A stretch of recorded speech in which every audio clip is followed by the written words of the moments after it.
FENIX has reached out to me and wondered if I could do a review of their latest version of this bike light.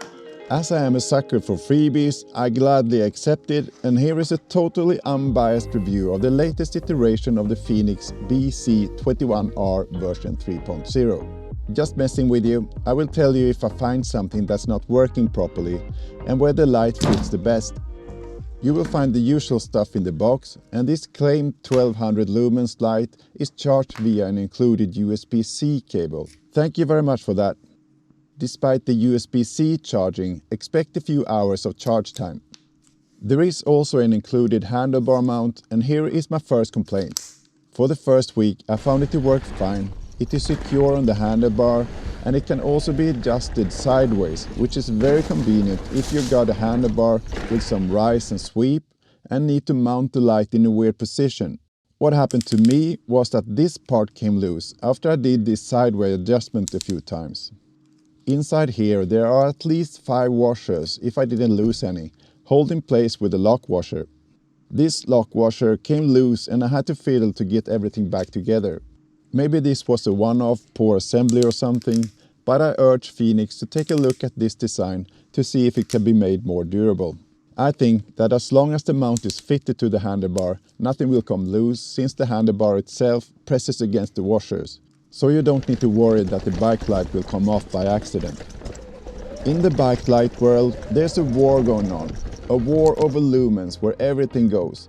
Often, you will only get a fraction of the amount of light that's claimed on the box. I have no way of measuring the amount of light from the FENIX bike light, but from experience, the claimed number of lumens seem to be about accurate. And a big plus for me is the transparency from FENIX as a company to include this chart in the description. This chart shows that you will only get the maximum amount of power for a very short period of time, until the light will self-regulate to a much lower power level. This is nothing unique for the FENIX bike lights. Almost every bike light will self-regulate, but FENIX is one of very few brands that clearly will display this information. There are 4 modes to choose from, and a flash mode, which I'm not very interested in. This is the lowest setting. Here are the different power levels in pretty much pitch black wood. And this is the mid setting.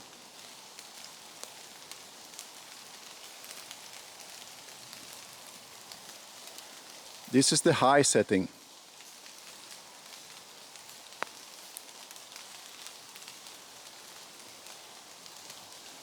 And this is turbo.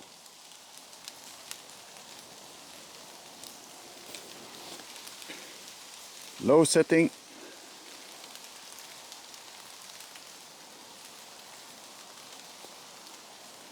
Mid setting.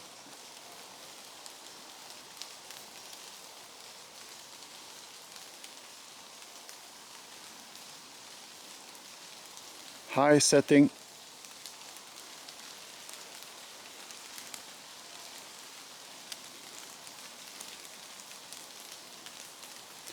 Turbo.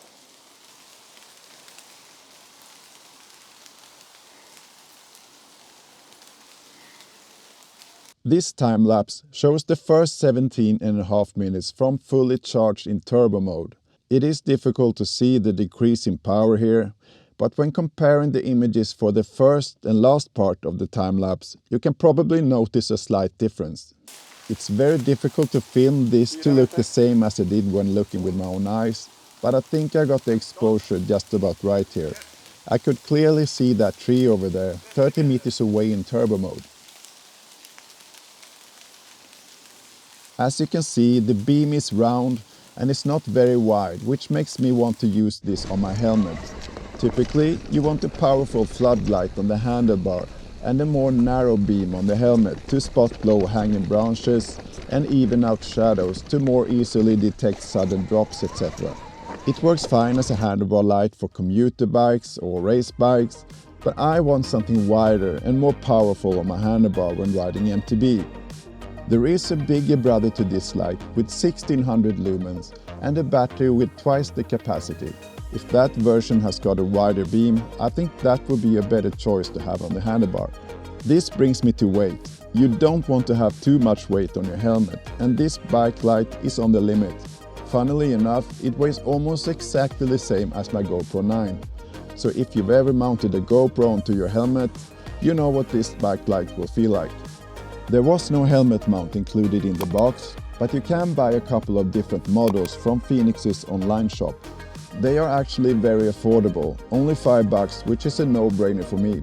It also seems that FENIX is listening to critics, as there have been complaints about the lack of a GoPro adapter to the proprietary FENIX mount. Now there's one available. I would go for the GoPro adapter between these two, as it makes it possible to adjust the position of the light. I haven't seen any Garmin adapter as of yet, maybe there's one on the way. It took a long time for me to say it in this review, but there are a few positives here, which should make you consider getting this torch. Firstly, the battery is replaceable, which is more important than you might think. There are many high-end bike lights that need to be disposed of only after a season or two due to battery degradation. Here, you can simply get a new battery, and that's that. It also means that you can bring a spare battery on longer rides to ensure plenty of light all the way home. On top of that, it's possible to charge the light from a power bank or from a charging port if you ride an MTB, and still keep the light running even while charging. But while charging, only low and mid settings are available. Another positive is the build quality of the light itself. It's IP68 classified, which basically means that you can throw it in a lake or kick it around to your heart's content. Almost every part of the light is made out of metal, and everything feels premium, which brings me to the price, which is at around 80 euros here in Europe and $75 in the US. That's not too bad for a premium light, is it? Personally, I will get a GoPro mount and use this light on my helmet from now on. I will also get a spare battery to keep in my pocket for my range anxiety. I hope you found some useful information from this video, and I'll see you in the next one.